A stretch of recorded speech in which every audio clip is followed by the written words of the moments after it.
something inside that I can't ignore. Oh, I feel it tonight. That look in your eyes got me begging for more. Oh, I feel it tonight. There's something inside that I can't ignore. Oh, I feel it tonight. That look in your eyes got me begging for more.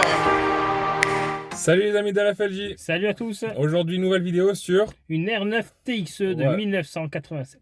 voilà une Renault 9, donc un Youngtimer par excellence, une voiture qui est très intéressante qu'on voit plus beaucoup dans les rues. Voire plus du tout. Voilà, donc à savoir que la Renault 9, donc pour faire sa petite chronologie, est sortie en 1981 pour remplacer la Renault 14 et la Renault Siete, la Renault Ouais. 7, la fameuse Renault 5 Espagnol. Tricor, qui était donc ouais, comme tu Espagnol. dis disponible en Espagne.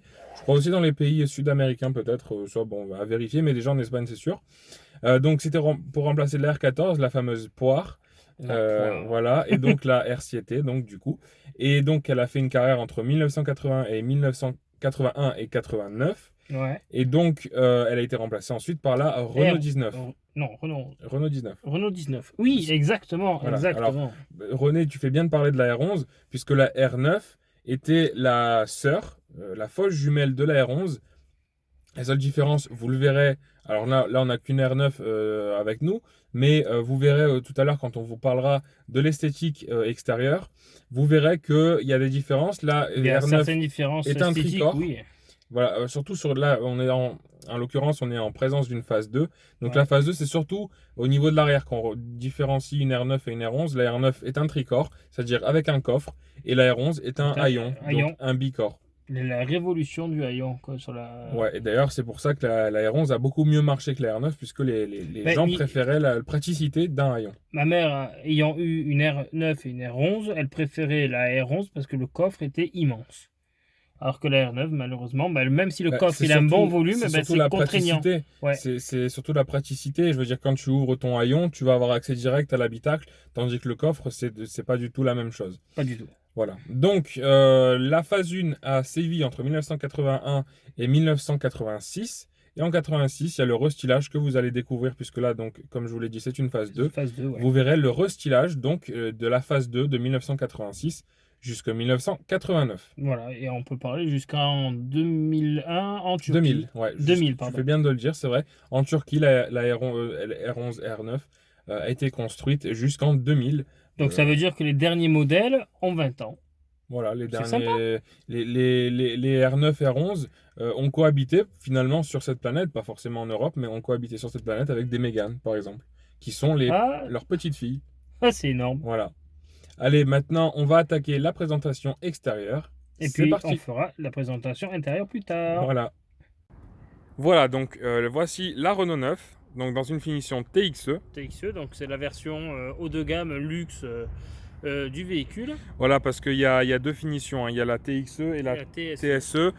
Donc ces deux finitions avec 3 lettres, ça veut tout simplement dire tourisme sport essence pour la TSE et tourisme luxe essence pour la TXE. Donc là on est en présence d'une luxueuse R9 et pas d'une sportive. Voilà, et vous verrez la finition à l'intérieur est vraiment très jolie. Donc c'est la finition TXE, le haut de gamme comme on vient de vous le dire. Dans cette belle couleur blanche. Alors, est-ce que tu as le nom de la couleur exacte du blanc? Givre.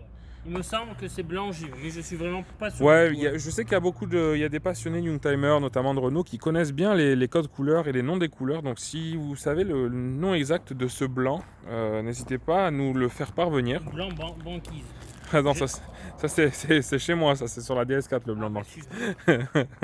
Mais c'est possible aussi, hein. Peut-être qu'ils ont mis cette couleur là. Donc là on fait le tour du propriétaire. Donc comme vous pouvez le voir, c'est un Tricor. Donc pour ceux qui ne savent pas forcément ce qu'est un Tricor, si vous voyez, on a donc la partie du moteur, etc. Avec ici l'habitacle, et ici ça fait hop le coffre qui a juste cette partie là qui va s'ouvrir.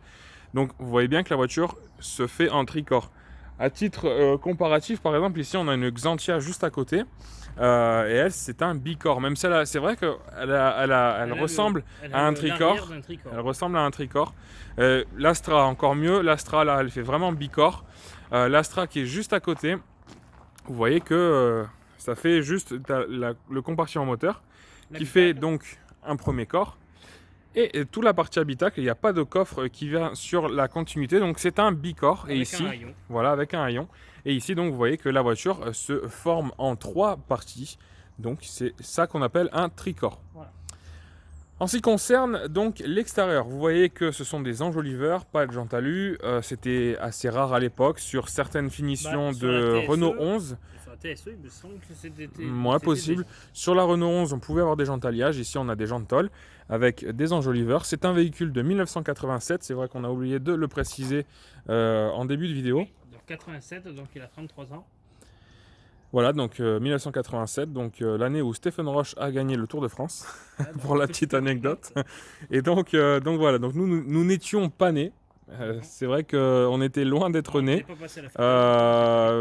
Mes parents devaient être encore au lycée, je pense. Donc voilà, c'est vrai que c'est une voiture qui commence à prendre de l'âge, mais c'est justement ça qui est intéressant. De toute façon, c'est pour ça qu'on les aime, ces voitures, elles prennent de l'âge. C'est vrai. En ce qui concerne la partie arrière, vous voyez qu'il y a un bel échappement, une belle sortie d'échappement, juste placée sur le bas à gauche donc, de la voiture. Vous voyez donc ici l'hologramme Renault 9 TXE, voilà, donc, en plutôt très bon état. Hein, parce il est en chrome, il est neuf. C'est vrai que les parties un petit peu gris, alors là avec l'ombre etc, à la caméra vous voyez peut-être pas forcément. Ah, là, voilà, là vous voyez super bien. Vous voyez que les espèces de chromage sur l'hologramme est vraiment très propre. C'est vrai que c'est plutôt rare pour une voiture de cette époque-là. Ils ont toujours tendance un petit peu à passer, à revenir au noir. C'est ça. Ce qui n'est pas le cas sur celle-ci. Je tiens quand même à préciser qu'il est d'origine celui-là. C'est une voiture de façon qui est entièrement d'origine. Hein. Complètement. Voilà, c'est une voiture qui est entièrement d'origine, donc il n'y a pas de choses qui ont été changées, etc. C'est une voiture qui a été bien entretenue. Malheureusement, on ne rentrera pas dans les détails, qui a été moins bien entretenue sur la fin. Enfin récemment, mais pour l'instant qui est quand même encore dans un bon état et qui est donc dans son jus. Aussi les petites choses intéressantes, c'est que vous pouvez voir ici, on a tous les petits autocollants, les petites pubs, Renault Elf d'époque, le contrôle technique aussi de 92-93, comme vous pouvez le voir juste en bas de l'étiquette. Et là on en a un deuxième, on a un deuxième 89-90. Alors je me souviens que sur la BX de ma mamie quand j'étais petit, elle avait ces mêmes autocollants. Et puis ici, les numéros d'assistance de Renault Manosque de l'époque aussi. Donc en gros, vous aviez des cartes, mais si vous n'avez plus les cartes, vous aviez sur la ligne intérieure tout ce qu'il vous fallait pour votre assurance et comment joindre Renault Assistance. Donc la partie droite, latérale droite, avec la trappe à essence. Comment s'ouvre-t-elle la trappe à essence? Avec un mécanisme intérieur. D'accord, bon, on verra ça tout à l'heure. Attends si je dis pas de bêtises. Hein. Ouais. Ensuite, donc, vous voyez que donc c'est évidemment. Ah bah non, t'as dit des bêtises. Voilà, donc la trappe à essence, hein, somme toute plus classique, mais voilà. Donc elle n'avait pas de auto-verrouillage à part le verrouillage à clé du bouchon. Du bouchon, voilà. Comme beaucoup de voitures à l'époque. Hein. Ensuite, vous pouvez voir aussi ces barrettes latérales qui font tout le tour de la carrosserie. Il n'y a pas du tout un arrêt où ça s'arrête, justement. Donc, enfin, un endroit où ça s'arrête plutôt. De cette voiture-là, bon. On voit que les chromages, par contre, voilà, c'est peut-être un des seuls éléments qu'on pourrait à redire sur cette voiture. Cette barrette chromée, comme vous voyez là, qui fait tout le tour du bas de caisse du véhicule entre les deux roues. Ensuite, on a des petites bavettes aussi derrière les roues. D'origine. Voilà, et puis donc la face avant avec, donc on en a déjà parlé mais on n'a pas détaillé encore, enfin on l'a déjà montré. Ici on a deux ouïes d'aération sur le haut du capot, et puis ici donc les optiques de phare qui sont propres je crois à cette version TXE. Oui, et alors elle a un nez de R21, faut le dire. C'est vrai qu'elle ressemble énormément à l'époque des Renault. D'ailleurs c'est les Renault que je préfère. Des années, voilà. C'est vrai que moi aussi j'adore cette époque-là. Vous pouvez voir d'ailleurs, vous avez vu récemment sur la vidéo de la Clio 1 qu'on vous avait montré, on vous avait parlé que le logo Renault avait changé. Donc là on vous parlait que voilà, ça faisait des petites gorges comme ça. Le logo avait été. Vous vous rendez compte que le chrome il a 33 ans. Ouais. Le logo n'a pas bougé. Et donc puis on voit qu'à cette époque-là il faisait quelque chose, c'était pas pour rigoler quoi. Pas pour dire dans 2 ans il faudra le changer quoi. Et puis donc le bas avec des prises d'air. Du pare-choc avec les ouïes d'aération. Alors, il faut dire aussi qu'elle bénéficie de choses en commun avec la Renault 9 Turbo Phase 2. Elle a la face avant d'une R9 turbo. La seule différence qu'elle a, c'est que là où vous voyez sur les barrettes latérales où on vous expliquait que c'était chromé, c'est sur les turbos, je crois que la ligne est rouge. C'est une ligne rouge et qui n'est pas chromée du coup. Ouais. Je crois que c'est la différence qu'il y a. Bon, après, la différence se fait aussi certainement peut-être à l'intérieur, mais surtout sous le capot, évidemment. Le châssis qui est rigidifié. Ouais, peut-être des choses améliorées. Voilà en ce qui concerne donc l'extérieur. On va en profiter. Le capot, je crois qu'il est ouvert. On va profiter directement pour parler du moteur. Voilà, donc le capot qui s'ouvre. Comme sur la Clio, hein, on vous disait que à cette époque-là, les Renault s'ouvraient de cette manière-là. Comme d'habitude, il y avait cette petite partie qui aidait le capot à pas s'arracher. C'est une sécurité. Et là, vous avez le petit bitonio. Et puis ici, donc le moteur, est-ce que tu peux nous rappeler la motorisation de ce moteur? C'est un 1,7 litre de 90 chevaux et pas 80 ou 89, je sais plus, c'est un 90 chevaux. Sur les phases 2, c'est un 90 chevaux avec un carburateur. Voilà, je sais pas quoi dire de. Alors c'est les moteurs justement sur la Clio 1 qu'on vous a montré. C'était la même base bloc moteur. Voilà, vous avez toujours cette spécificité Renault des filtres à air. On a ici les plaques avec numéro de châssis, etc. Là, juste sur ça, donc le carburateur, je sais pas si tu vas pouvoir le montrer. En dessous, là, vous avez 3 vis. Là, je sais pas si vous les voyez. Et en dessous, ces 3 vis, vous avez du coup le filtre à air. Et en dessous, vous avez le carburateur double corps Weber, si je dis pas de bêtises. Là, on voit aussi l'alternateur qui se montre bien. Alors, on s'excuse pour la propreté du moteur. On va pas vous raconter l'histoire de cette voiture, mais juste, ça fait quelques mois, voire ça fait 1 an et demi à peu près qu'elle n'a pas tourné. Donc, 1 an et demi qu'elle est bloquée ici, malheureusement. Voilà, elle est bloquée malheureusement pour des soucis divers et variés qu'on vous discutera, qu'on vous en parlera peut-être plus tard. Jour, si ça se termine. Voilà, donc c'est la voiture de René, je tiens à préciser, vous le savez, on vous en a déjà parlé vite fait. Si vous voyez sur les descriptions de nos comptes Instagram et Facebook, vous voyez bien que j'ai mis les modèles qu'on possédait, vous voyez bien qu'il y a une R9. Donc c'est la R9 de René. Malheureusement, pour des soucis qu'on ne peut pas vous parler encore actuellement. Voilà, en gros, c'est un souci de vis caché et de contrôle technique défectueux. Voilà, bon, il y a il y a présomption. On laisse la présomption d'innocence à la personne qui a vendu cette voiture. Pour l'instant, il n'y a pas encore eu de choix judiciaire. On laisse la justice faire son travail et on vous en parlera plus tard. On vous racontera l'histoire de cette voiture plus tard. Voilà. Mais pour l'instant, je vous raconterai l'épopée. Voilà, on vous racontera l'épopée, mais pour l'instant, présomption d'innocence pour tout le monde. Et c'est la justice qui tranchera. Nous, on n'est pas habilité à faire ceci. Oui, puis vous n'avez pas que ça à faire, à écouter nos... Voilà. Trêve de... Changeons, pardon, j'en perds mon latin. Changeons de sujet. Donc, voiture de René. Donc, comme je vous l'ai dit, s'il y a des petits détails qui vous choquent pour les puristes, pour comment dire, pour les maniaques, etc., les psychomaniaques, psychorigines, je ne sais quoi, désolé. C'est une voiture qui ne roule pas depuis 1 an et demi, donc voilà. Mais vous inquiétez pas que si un jour... La vérité, ça fait plus d'1 an que j'y ai pas touché. Et j'en profite aussi, je vois derrière ta petite tête qu'on a ici encore un autocollant... Attends. Un autocollant Renault, donc exiger la pièce d'origine portant notre label, elle seule est garantie par le constructeur Renault. Voilà, donc c'est des petits détails, mais que j'adore, je suis friand.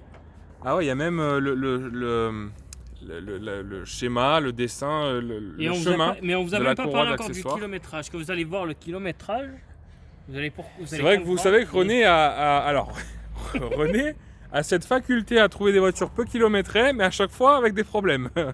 Les couilles, mon gars. On se souvient de la 406. Voilà. Et puis on va terminer donc la partie extérieure, parce qu'il est temps de passer à l'intérieur. On va terminer la partie extérieure avec cette grande antenne chromée aussi, qui est vraiment très très belle en métal. Donc c'est vraiment super beau. Et puis ici, encore cette petite barrette là, genre de gouttière. Voilà. C'est une gouttière. C'est une gouttière, oui. J'essaye de cadrer un peu plus. Voilà, vous voyez ici, c'est une gouttière. Donc une belle gouttière qui est un petit peu passée, mais qui est en chrome également. Je tiens à préciser des petites options qu'il y a. Alors, on va commencer par l'arrière.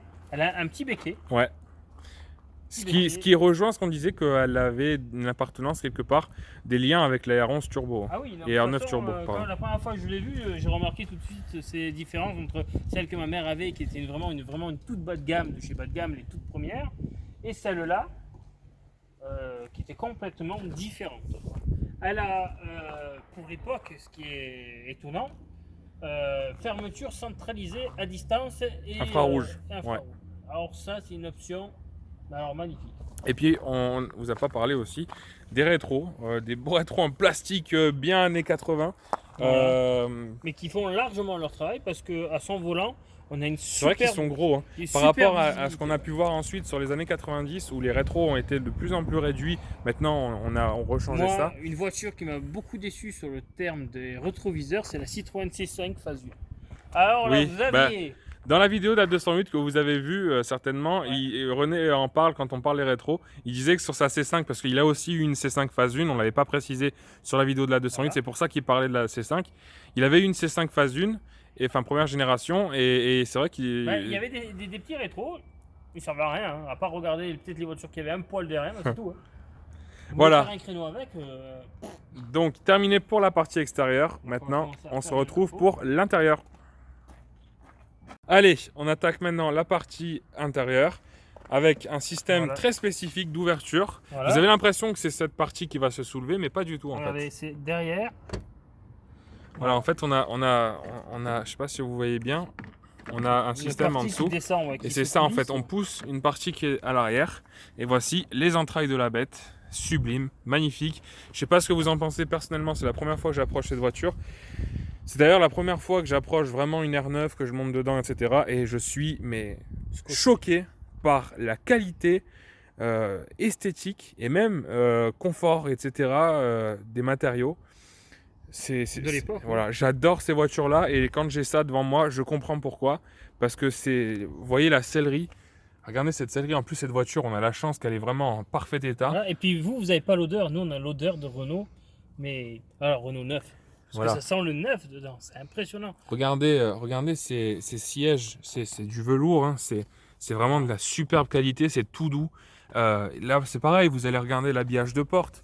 Alors, on a une partie en plastique dur en haut, mais regardez ensuite, on a tout ce tissu qui vient se terminer en espèce de moquette en bas. Alors là, vous voyez que c'est un peu plus sale parce qu'en fait, si vous voulez, cette voiture, elle est utilisée que à l'avant. Les sièges oui, après c'est normal, voir, mais je veux dire, c'est sale sans l'être, c'est pas non plus dégueulasse, c'est pas non plus choquant. C'est sale, regarde. Et puis c'est ça, c'est une matière qui quand tu touches, selon la position que ça va prendre. Mais c'est doux, c'est agréable. On a cet accoudoir qui, regardez, on vous parlait que c'était la finition TXE, donc la finition luxe. Regardez jusqu'à ce petit insert chromé qu'ils ont été mettre pour terminer cet accoudoir et cette poignée. Regardez aussi la belle poignée de porte, alors qu'il reste simple dans... Elle n'est pas en plastique, c'est du fer. Mais c'est du fer, et bon, alors c'est le même dessin que les voitures d'époque, mais à l'époque, on avait juste une poignée en plastique super fragile. Bon, normalement, c'est noir. Mais là, vous voyez que c'est super propre, un petit bac ici. Et puis bon, alors là, on a le tapis, je vais retirer. Et regardez ça, la moquette. La voiture est de 87, je tiens à le préciser. Regardez la qualité... L'état des plastiques, c'est une voiture qui n'a jamais été rénovée, c'est une voiture qui n'a jamais été restaurée, elle est 100% d'origine, elle est dans son jus. Et quand je vois cet état intérieur, je trouve ça remarquable, c'est génial. Ensuite, bon, je vais remettre un petit peu le tapis pour bien protéger, justement, on ne va pas commencer à tout abîmer. J'avais même essayé de commander les tapis, j'avais trouvé un set de tapis Renault 9 TXE. D'origine, donc avec le logo TXE. Est-ce que tu peux nous montrer la cinématique des sièges, la bascule? Alors vous voyez, je vais zoomer, je vais vous montrer ici, on a une poignée ici. Comme vous voyez, elle est comme neuve. Donc ça c'est pour avancer et reculer le siège. Voilà. Et là, donc hop, vous calez le siège et à l'époque on n'avait pas ce système de relever et de redescendre le siège comme on a maintenant sur voilà. Donc vous aviez une deuxième manette qui est là, et cette manette vous appuyez dessus et le siège se bascule comme un petit peu les chaises rocking chair. Renault 9 et R11, hein, voilà. Mais c'est juste, mais innovant quoi. On pouvait se mettre en mode limite. On pouvait dormir. Hein. Même course. C'est vrai. Voilà. Et aussi, alors la spécificité des sièges, je vais vous faire voir par l'arrière. On avait donc des sièges qui étaient, on pouvait, en fait, ils étaient faits pour qu'on puisse, à l'arrière, si on était un peu grand, pouvoir mettre caler nos genoux de chaque côté des sièges, en fait. Regarde, je vais te montrer la cinématique par derrière. Voilà, donc vous voyez la bascule. Donc sur cette version, nous avons les appuis-têtes réglables.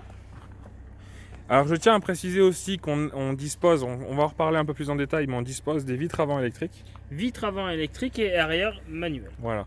Donc vous pouvez voir ici un petit peu comment c'est fait quand on a la vue de la partie conducteur. Et ensuite, donc on va faire comme d'habitude, René va s'installer au volant et on va vous décrire l'intérieur de la planche de bord avec donc, là aussi vous pouvez bien voir la partie donc planche de bord sublime. Alors sur cette voiture vous avez ce volant qui est spécifique, d'accord, parce que si je dis pas de bêtises, toutes les Renault 9 n'ont pas ce volant. Après vous avez les Commodo, c'est les Commodo à la base où c'était des petits cornichons là comme ça. Donc là vous avez les essuie-glaces et là vous aviez les phares, les clignotants et le klaxon. Voilà, et là on va passer sur la partie compteur. Hop. À votre avis, ce véhicule Renault 9 a combien de kilomètres? De 1987, attention. Ah là, non, vous ne rêvez pas, ce véhicule a 127 000 km. Voilà, donc c'est pour ça l'état du véhicule. Après vous allez me dire, il y a des véhicules qui ont 50 000 qui sont complètement explosés. Alors à quoi correspondent tous ces manomètres? Parce que c'est vrai que pour un véhicule d'époque, avoir autant de choses... Ben, c'est spécifique aussi à cette version TX. Ouais. Donc là, vous avez le manomètre compteur de vitesse, Veglia. Après, vous avez le manomètre du contour. Là, la jauge à essence. Alors là, si je dis pas de bêtises, c'est température... Ce serait pas la tension de batterie peut-être? Il n'y a pas de... Non. C'est vrai qu'il n'y a pas de... Non. Il n'y a pas de pression d'huile. Monogramme. Pression d'huile et température d'huile. D'accord. Si je dis pas de bêtises. Température d'eau plutôt. D'eau, pardon. C'est la pression d'huile ou la température de l'huile. Peut-être température d'huile. Température de si l'huile. vous le savez, n'hésitez pas à nous aider Mais là-dessus. en fait, j'ai un trou de mémoire. Cette voiture, bon, je l'ai eu que 80 km dans les mains. Voilà. Hein. Ensuite, donc, on va continuer de parler donc, de la planche de bord. Vous voyez encore ici ce jonc chromé. Encore, donc, vous voyez qu'il y a beaucoup de chrome, hein, que ce soit sur les portières, que ce soit mais à la base, les tours. Le luxe français, c'était le chrome. Mais c'est ça, hein, le chrome, c'est une matière luxueuse, c'est un matériau luxueux. Et donc, vous voyez ici donc, tout ce chrome qui vient encore de l'autre côté. Hein, je vais vous faire voir tout à l'heure, il y a encore des petites manettes de l'autre côté. Et ça vient jusqu'à derrière le tableau de bord. Hein. Ouais, c'est vrai que regardez, ça vient encore, ça vient se courir jusque là. Ensuite on a des bus d'aération qui sont placés assez traditionnellement dans les bons endroits, et puis ici donc tout ce qui est les commandes de clim, chauffage, etc. Comme vous voyez, c'est vitre électrique conducteur, vitre électrique passager, et ça pour l'époque c'était le verrouillage des portes, mais c'est juste pour 87, mais parfait quoi. Ouais, c'est... Donc là vous avez les commandes d'aération, donc avec les poussoirs, 3 vitesses de ventilation, warning, anti désembuage, merci. Les feux de brouillard arrière, et là je sais pas si tu peux montrer. Les feux de brouillard avant. C'est ça alors pour l'époque, mais c'est super. Parce qu'à l'époque, en 87, les feux, il faut bien vous mettre dans la tête qu'à l'époque, il n'y avait pas d'anti-brouillard à l'avant parce que les feux étaient jaunes. Donc, il n'y avait pas besoin. C'est au passage des ampoules blanches. C'était pas une obligation. C'est pas une obligation. Et sur ce modèle-là, ils se sont dit, c'est un modèle de luxe, on va le mettre. Donc, du coup, ils ont mis l'anti-brouillard avant à interrupteur. Alors, vous avez peut-être remarqué qu'il y avait un autoradio. C'est la seule chose qui n'est pas d'origine dans cette voiture. J'ai jamais pu avoir l'autoradio d'origine. Il a été changé. Ça fait le tour 2 ou 3e. Là, l'allume-cigare, comme vous voyez, il est propre. Enfin, l'allume-cigare, le cendrier qui est propre, complètement propre. Et puis, ça force pas. Hein. Voilà. On sent que c'est tout neuf, hein, quasiment. Voilà. C'est ça qui est assez rigolo. Et puis ici, la boîte de vitesse avec des pictogrammes assez rigolos. Voilà, qui te dit, oh, mon gars, si tu veux passer la marche arrière, ben hop, faut que tu lèves Ouais. la... Ça, c'est quelque chose qui serait bien de savoir maintenant. Donc, ça me rappelle l'histoire de ta Punto. Je ne sais pas si je peux Oui. la raconter. Le premier jour Ouais, tu peux. où monsieur Loïc a eu son droit de conduire tout seul sa Punto, il voulait faire une marche arrière. Sauf que il n'a pas trouvé la marche arrière, il a poussé la voiture. J'ai poussé la voiture pour faire une marche arrière. Alors qu'il fallait pousser. Et en fait, il fallait appuyer sur le levier de vitesse. Mais moi, je ne savais pas, parce que les seules voitures que j'avais conduites, c'était un Renault Modus de chez Renault. Du coup, je viens de le dire, la marque, Renault Modus de Renault, ouais. c'est normal. et une Peugeot 206. Et donc, le système de marche arrière, c'était sur le Modus, c'était classique, comme une vitesse. Et sur la 206, c'est pareil. Et c'est vrai que j'ai été déstabilisé, c'était la première fois que je conduisais donc une Punto 1. Il fallait appuyer pour passer la marche arrière. Et ça, si ça avait été écrit comme je suis en train de le dire sur là, le pommeau de vitesse, je l'aurais su. Voilà, Voilà. Et alors, tu peux le dire, ceux qui nous regardent ne pourront pas le sentir, mais quand tu as la boîte de vitesse en main, mais tu as l'impression que cette voiture est juste sortie d'usine en fait. Le problème qu'il y a sur cette voiture, c'est pas l'aspect intérieur, extérieur. L'aspect intérieur, extérieur, il est juste parfait. Mais c'est l'aspect mécanique qu'on a été dupé. Pour revenir à la boîte, c'est une boîte 5. D'accord? Sur les R9, d'habitude, c'était des boîtes 4. Là, c'est une boîte 5. Donc, c'est de 90 chevaux, boîte 5. Qui est rare. Pour une R9, je trouve, d'avoir une boîte 5. Ma mère, elle avait une boîte 4. Et sur la R11, boîte 4. Ensuite, le frein à main, qui est énorme. Encore une grosse... Alors, on sent que le plastique, ça, c'est du levier. Ça. Comme on dit dans le sud, ça pègue. Le plastique... Non, ça pègue parce qu'il n'a pas été lavé. Voilà, mais bon, enfin, voilà, ça pègue. Peu importe pourquoi. Pour rester collé. Et ici, on a donc les choses, les crochets de ceinture avec le logo Renault sur les machins. Comme moi, sur la Diane, les logos Citroën sur les crochets. Alors, à la base, quand même, il faut se dire quand même que ils mettaient des... Comment ça s'appelle? Des sacrés... Enfin, je veux dire, c'est sacrément gros. C'est des gros morceaux. Ouais.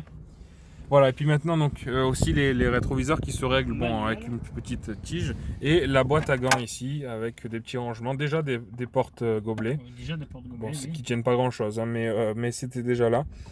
Et voilà. Et l'horloge. Et une horloge, évidemment. Donc, horloge électrique. Bon, là, la voiture, ça fait un an, la batterie est débranchée. Si tu veux venir de ce côté-là, j'ai deux petits trucs à... Ouais, je voulais justement venir vous expliquer de l'autre côté aussi, on vous a pas montré. Il y a 2-3 bricoles qui sont intéressantes aussi à faire voir. Alors là, vous avez l'haut-parleur. D'accord? Pour accéder à l'haut-parleur, il faut passer par derrière. Là, ceux qui ont des Youngtimer, ils savent ce que c'est. Hein? C'est le turbo, ça. C'est le starter. Et là, vous avez le réglage des phares. C'est l'assiette, ouais. Et ici, la petite molette de j'imagine, luminosité du compteur. Luminosité du compteur, c'est un compteur qui s'illume blanc. Ah ouais? C'est juste comme la voiture magnifique. Il s'illume blanc, mais... Et ici, des petits rangements pour mettre des petites pièces, etc. Ouais.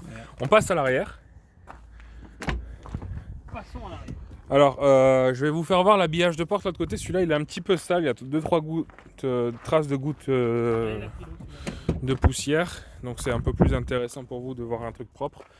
Donc voilà, il n'y a pas de downsizing par rapport à l'avant et à l'arrière. Sauf que ici, on a donc un cendrier. Ici, certainement, c'est un haut-parleur, ça ? Ventilation. Et donc ici, donc l'ouverture et fermeture de la vitre qui se fait manuellement. Ici, vous voyez les petits taquets d'époque, comme à l'avant, vous voyez sur la portière comme avant. je vous disais, cette voiture, quand je l'ai achetée, il y avait les housses en plastique Renault. Personne n'a mis les fesses sur ces sièges-là. À part moi, enfin l'ancien propriétaire bien sûr, elle a posé ses fesses dessus, mais n'a jamais voyagé à l'arrière. Personne n'a jamais voyagé à l'arrière. Alors là, j'en ai profité tout à l'heure pour bien reculer le siège. Je vais vous montrer ce que je vous expliquais, qu'on pouvait mettre les genoux de chaque côté. Voilà, vous voyez que je peux mettre mes pieds, regardez, j'ai de chaque côté. En aucune manière, le passager je pouvais allonger mes jambes. Vous voyez que mon pied, il est carrément à l'avant. Donc je pouvais vraiment être vraiment bien installé. Sans que... Le siège est complètement reculé. Là, oui, là, il est reculé au maximum. Voilà, donc si quelqu'un comme moi, bon là, il est beaucoup trop loin. Voilà, alors vous voyez, là c'est pareil, je fais 1m83. Donc vous pouvez voir que j'ai de la place. Il peut même se coucher, je touche même pas le... Regardez. Moi je vous dis à demain. René peut même se coucher, je ne touche pas le siège, bon là il va commencer un peu à me pousser là. Mais, mais bon, au pire, je peux le mettre sur les côtés comme je vous expliquais. Voilà, c'est ça qui est super intéressant. On peut voir aussi la vue de l'arrière. Hein. Voilà, et on va montrer. Voilà, ici l'infrarouge. Le capteur infrarouge. Voilà. Est-ce que tu peux déplier un pare-soleil? Bon, c'est somme toute plus classique. Hein. À l'époque, il n'y avait pas de glace de courtoisie. Il y avait avec le logo Renault, d'accord. Ranger les pochettes, ranger les cartes grises, ranger un peu ce qu'on voulait dedans. Et là, le miroir de courtoisie pour madame. Et ici, vous pouvez voir cette petite loupiote superbe, encore chromée. Ah, monsieur a un appel. Excusez-moi. Vous pouvez voir ici une petite loupiote qui n'est pas de l'autre côté. De l'autre côté, on a la même chose qu'ici d'ailleurs. On a une lampe à bascule comme on avait sur beaucoup de modèles, sur beaucoup de véhicules à l'époque. On vous avait déjà fait voir ça sur la Clio, je crois. Donc voilà. Ensuite ici, on a la ceinture avec le crochet comme sur la Diane. C'est le même dessin. Donc ça c'est plutôt sympa aussi, ça change un petit peu de ce qu'on a maintenant l'habitude de voir sur des véhicules modernes, récents. Et ici donc la lunette arrière avec une petite plage arrière, donc vous voyez un coffre comme sur la 406 qu'on vous avait expliqué.